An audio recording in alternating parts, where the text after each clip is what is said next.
Hello, ladies and gentlemen. Welcome to another episode of AI Machine and Marketership. And our today's session title is The Chat UI Trap.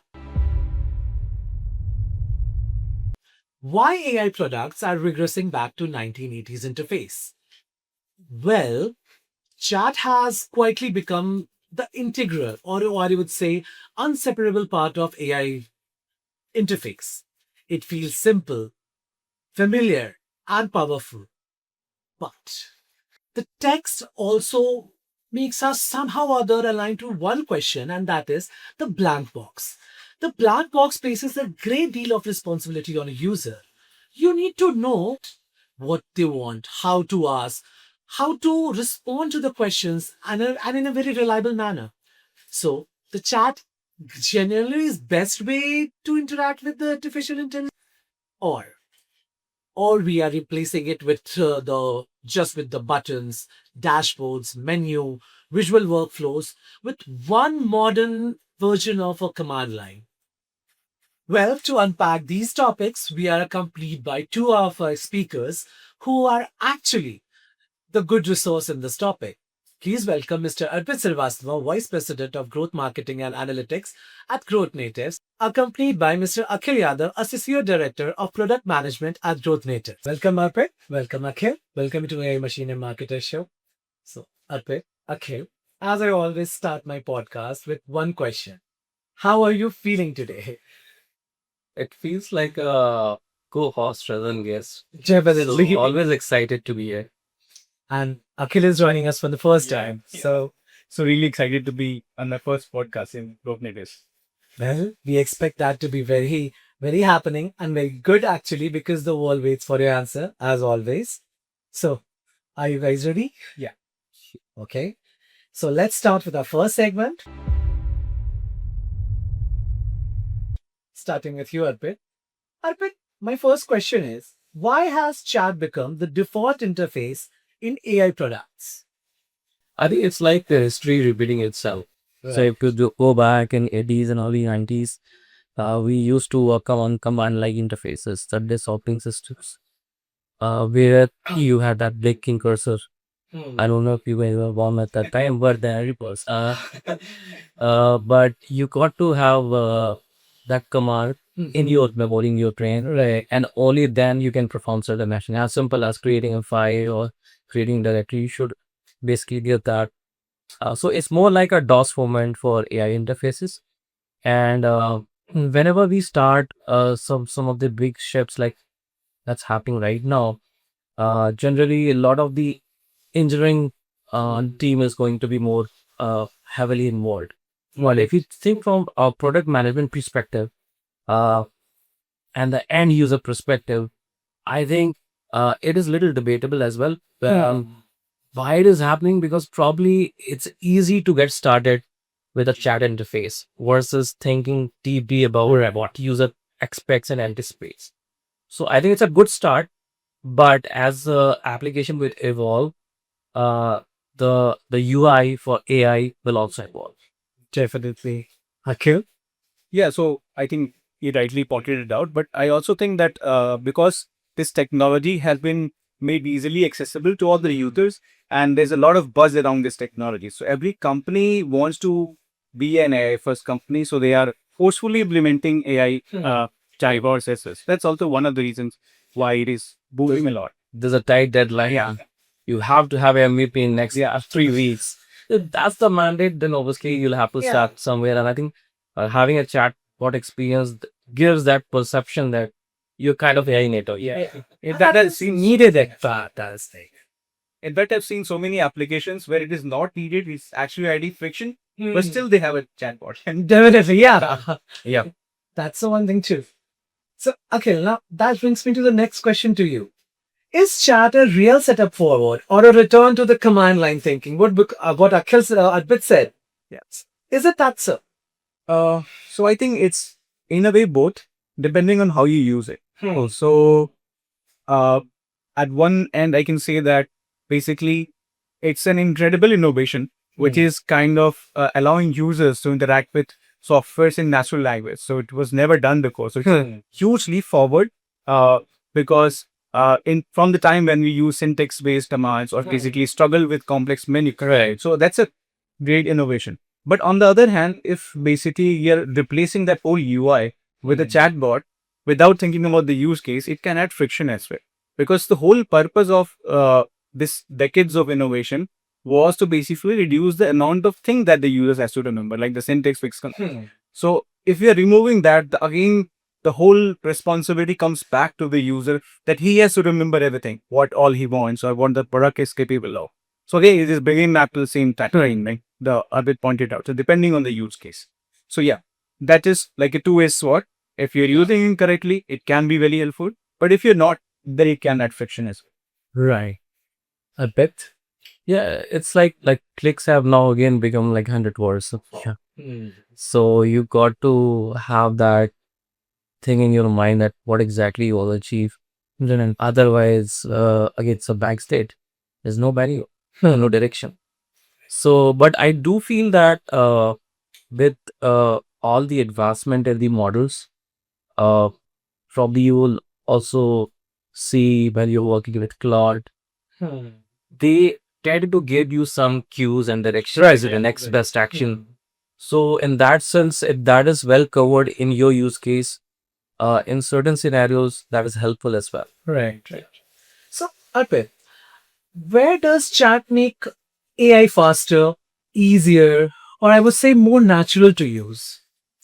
Yeah, I think in scenarios where the end user is kind of exploring things, he hasn't really got a full picture of what he will achieve, but he's in that research phase, exploring with, uh, getting some options.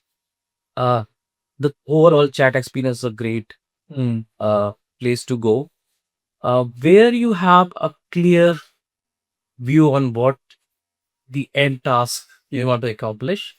Right. A well designed UI interface, I think, still holds an edge.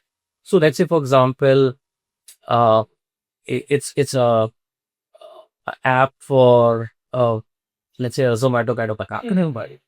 So you already know like the kind of things that you order, or you have a clear view of what you have to navigate. Yeah, that's a clear line. Now, if you have to type everything about your preferences, I think that's a friction. True that. Yeah. So you can have a chatbot for some kind of support, but in those scenarios, it's just like you're forcing chatbot, and then that's where the problem arises. Right. So you got to think like from end user perspective, what would be helpful. And there could be situations where it could be just chatbot. There could be situations where it could be just interface, and there could be hybrid situations as well, where you have both the options. Yeah. For an existing users who have been well versed with your app, maybe the UI is better placed. Right. For someone coming for the first time exploring it, a chatbot would be a good option. Right. So we'll have to think through, and that's where our product management hat comes into it. Right. But that's a problem. That the blank box create a problem actually. So, okay, what do users lose when visual interface are replaced with a blank text box? So yeah, I think the biggest thing that the user loses is the discoverability. So let's say whenever a new user signs up on a product, it's very rare that they are aware of why they came to the product or what the product is capable of. They are generally exploring it, right? So generally they skim through the products or pages and menu options, and then they try to figure out what the product is about, Right. what it is capable of. But if you remove all that UI and replace that to the chatbot that just says ask anything, the user is confused. Yeah. But you're left in the middle of nowhere. They don't know what to ask. So in that case, I mean, the user loses the discoverability, how to figure out what to do in the LoRa. I think if I give you about example of practical implementation, we were recently working in one of the features, or I would say a marketplace, which we're building in growth areas, which was a marketplace for AI agents, right? And initially we decided that for all the AI agents, we'll be having chatbots. Okay. Right? But Arpit came to save us, and it was his idea that instead of building chatbots for every AI agent, we should actually focus on the use case. Like whether it is adding value for the user or is it adding friction. So depending on that, then we decided that it will be UI based, a chat based or a mix of text. So that's kind of how you lose discoverability if you do not consider the use case. Yeah, that's all about the need, whether it's needed or not. Yeah. Arpit? I think kind of agree. I think we were actually in the what we call as war rooms or reading rooms where we discuss this in the length. That's the approach. I think we'll have to go use case by use case, think from user perspective, put that product management act first versus the engineering act, and then come up with a proper UI approach. So, okay. So, Akhil, the same thing that's connected. Does chat reduces click while increasing the user's cognitive role? Like I think that's a connector for what you said about it. So, Yeah. I think that's one of the biggest misconception that we have in product management, that reducing the clicks improves the UX. I think even I had it when I started like that. Then I read few things and there's a whole book about it that it's called Don't Make Me Think. The title itself suggests Don't Make Me Think by Steve Kraft. So it talks about that the goal should not be reducing the clicks, but instead you should be reducing the effort to complete a job or a task by the user, right? So when I say effort, it can be of two types. It can be physical, like the number of clicks that the user has to do or number of pages he has to go through to achieve a task. And then there is cognitive effort, which is basically the amount of thinking that he has to do, the number of lines that he has to remember, right? So chatbot basically reduces the number of clicks, but what about the cognitive growth? The user now has to think that why he came to the product, what the product is capable of, how should I interpret or basically rephrase or phrase my requirement of the product, what context should I provide, is the product even able to understand my request or not? So all that thinking he has to do by himself. So his whole responsibility is now shifted to the person, the user instead of the product. So that's why I would say that chatbot is reducing the clicks but adding the cognitive. okay. And the years of evolution that we have done to make the software easier to understand, that should not be just removed just because AI can chat, right? So that is my view based on my experience on chat. Yeah, because it's interesting that you bought this click thing. Because I remember Amazon actually started off with this whole idea of single click purchase. And that was even like a copyright at that time. Apple actually bought that copyright to use that. Okay. It was such a big thing that in single click, if you're able to really meet the expectation and get the whole order done. So that was the moment where, and over there, a new field altogether started off, which we call as conversion rate optimization, where you're trying to reduce number of steps, number of clicks. But like Akhil mentioned, what really evolved out of that was that on one side, there is experience optimization, and on the other side, there's a conversion rate optimization. And you will have to strike a balance between those two.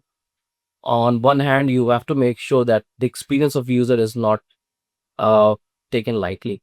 And then at the same time, you want as many conversions as possible. Right. So again, I think those principles by designing the UI, the experience, I think they'll apply on the edge. It is just that we are in whole rush of delivering something, which really puts us in a AI native spot. Yeah. And I came to the situation. I think I was ordering a grocery, so I was on a payment page, and suddenly I realized, oh, I need something else.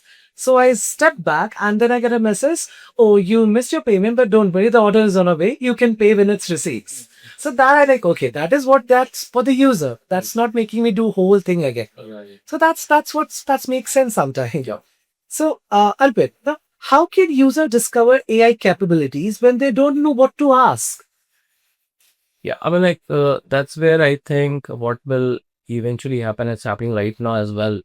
As the model become more sophisticated and intelligent, uh, the ability to parse the intent of the user even with some basic prompt will turn into more like a magical prompt. Right. That really covers what's the ad objective, and then you will backtrack what are the steps model will have to take.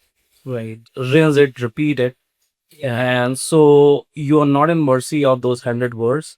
Anything you can explore with some good initial prompt, and the model will figure that out. So that's what is happening when you're working, let's say, on, let's say, plot board. You give it a task that this is what I want to achieve. And it will backtrack what all should go into it. Whether it is about designing the UI, ensuring that you're maintaining the context, ensuring that the output is delivered in the format that you're expecting. So it will figure out what are the steps, and it will take the steps. It will also evaluate if there are some errors, it will fix those errors. So you never started with a list of 1,000 things and you want to achieve. Right. You started with a simple objective, and the model will decide. So I think that's where eventually things will sort of be more sorted. Right. I think even a couple of bots also give you suggestive prompts. So like if you're I given some prompt, the result is there, and then what should be the next options that are available for you? Yeah, and also give that. So that's kind of helping the user discover what all on the capabilities that the product has. So that's also one of the ways. Maybe that's mean making easier for your customers. Like, okay, you don't think, we will think on your behalf first. So, okay. Now, why does chat struggles when repeatable, standardized, and reliable workflows? I think Arpit also covered in his first answer, but I can basically, if I want to explain that, it would be much easier if I explain that with an example in my everyday life. Being a product manager forever, I see UX and everything. So sorry for that. So, so basically I come to my office from my house, driving my car operating, right? And once I sit in my car, I don't even realize when did I turn my steering or apply my brakes or apply my accelerator, right? Right. And how is it done? Like, I have done it so many times that it's in my muscle memory. Right. I don't even need to think about it. And in no time, I'm in office, right? But if I try to replace that steering and all the controls with, let's say, a voice bot, Right. where I need to provide a voice command for every turn or every control, right? So my physical effort has reduced a lot. But what about my cognitive? I can't even be relaxed for 1 minute. I have to think every time that where's the turn, where should I try to fix, right? So the same thing is happening with softwares when we apply the chatbots in repetitive tasks.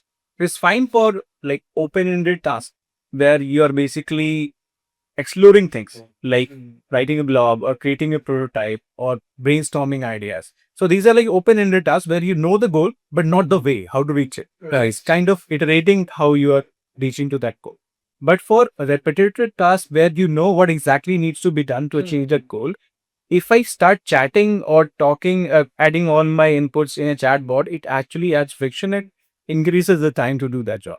So basically, we can take an example of, let's say, I manage Yadav, right? So I had all the inputs from my different stakeholders that what all they want or what is the availability of my developers or what is required. It's easier for me to have the Jira board in front of me and simply drag and drop those tickets and get the job done. Instead of all that, if I start typing all that, it will take more time. Right. Definitely. Similarly, for other repetitive tasks, you can say like a CRM board, or let's say we are creating orders in my product network, right? So it's a simple pop-up where I can simply add my inputs. Even if I just fill in my name, it will auto-fill all those records. So it's much easier to do that in the UI that rather than typing in everything. And in fact, I would say that when you have the UI, like in a Jira board, you can see everything. It's easier for you to take the decision instead of recalling all that and then typing in a chat box. So that's why for repetitive tasks, it's much easier to have a UI interface rather than a chat. Okay. I think so. It will be third time we Okay. I will then shut my mouth. Let's move to our last question, and that's for you both actually, starting with you, Arpit. What does the future of AI interface looks like? Now, that's something that need to be, okay, now people want to know because it's everywhere. So what's coming from your end? Let's see it. Yeah, so the way we are thinking for our products as well, we're trying to decouple the thinker from doer. Right. And what it really means is, let's say, again, if you're ordering something in a restaurant, you have got a chef who had skill all through, Right. Huh. and then he takes the order, and he's not the person who will do the things. He will find out right person for a given Right. task. Right. And then when everything is done, properly taste, and he'll ensure that the quality is up to the benchmark of that restaurant. The same thing will apply in the way we'll sort of build these AI interfaces and the use cases. So you'll have utilities that are doing certain things. Those could be tools that are deterministic in nature. Right. Those could be AI utilities that are probabilistic in nature. And there would be an orchestrator or the thinker or the supervisor who generally understands the whole ecosystem. And based on what user is asking or what is the user intent, it will pull in the right resources. Right. And then from UI perspective, the way it should happen is that I think even you can relate it with how we do things on the cloud. Right. On one hand, you are prompting and it will split the pan into two. And on the right side, you will see things happening. Right. And in some cases, even you will interact. Right. So you are interacting while you're building. So we'll have to come up with similar scenarios and things that can apply on the more nuanced applications that we're building. Okay. So I think even the AI experts are not very sure about the future. So I can only talk about what my perspective is. So I think that I'm very doubtful that the future of AI products will be chat first. I think that we are going to chat much less than what we expect as of now. And that's not because AI will be less capable. It's because AI will be much more integrated with the AI, our UI interface. So if I take an example, let's say of spell checks, right? So nobody opens the chatbot to correct spellings, right? It happens automatically. So that's a great use of AI, right? Similar things will happen to softwares in future. So let's say basically they will be basically able to understand the context, what the user wants, and bring in insights without even being asked, and recommend actions and basically automate workflows. Conversations will still be there, but mostly for open-ended tasks or basically like brainstorming where we're not aware of what the path is. Right. But chatbots will still be less. I think the future is not about, let's say, the software which talks like human, but a software that understands the context so well that we don't have to keep talking. Right. So that's the future which I think. That's like more work, less Yeah. let's try Yeah. it. Okay, now that's called for the end of our first session. Let's move to our next segment. Okay, so let's start with our rapid fire round.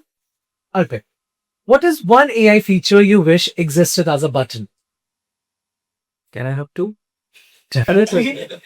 So one thing I would like to have a button that can help me sort of transfer the context of one of my chat from one model to other model.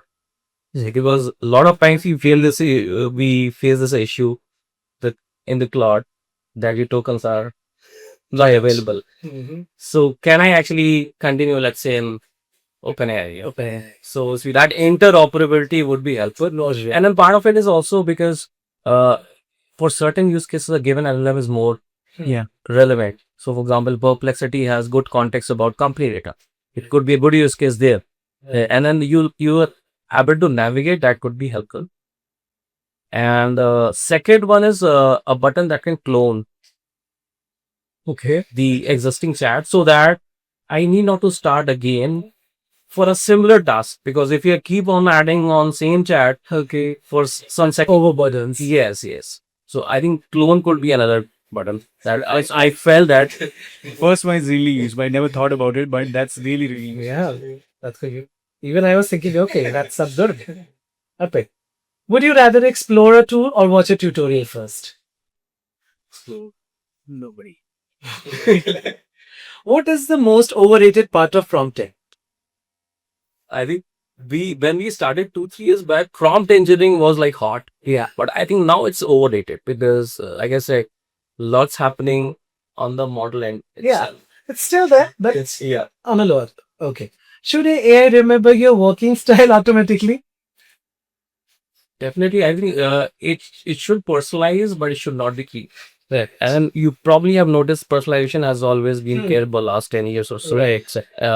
You should know why you are seeing certain things. Right. And then you should have ability to control and override if it's not working for you. Right. Which industry most urgently needs a better AI interface? I be both industries. And there's no industry that remains untouched. There's always a AI use case. So Yeah. I think phase one and do I it. think the supply chain industry, I think most of my friends are in supply chain. Yeah. See, and they're still using those action sheets and formulas. So I think that's one other industry which really needs to like shift to the AI industry. Okay. Arpit, complete the sentence. The future of AI interface is. It should be intelligent enough to know whether the chatbot is required or not. Okay. That's a good one. Coming to you, Akhil. What is the first thing you notice when you open your new AI tool? Whether it helps me understand how to use the product or it expects that I already know everything about the product. So that's your deal breaker point. Whether I'm going forward or not, or just let's look for the other. Nobody wants to go through a tutorial before using the product. So yeah, because I think that's what AI was made for, to make it simpler. Now I'm doing the manual work again. Okay, what is more frustrating? Too many options or no visible options?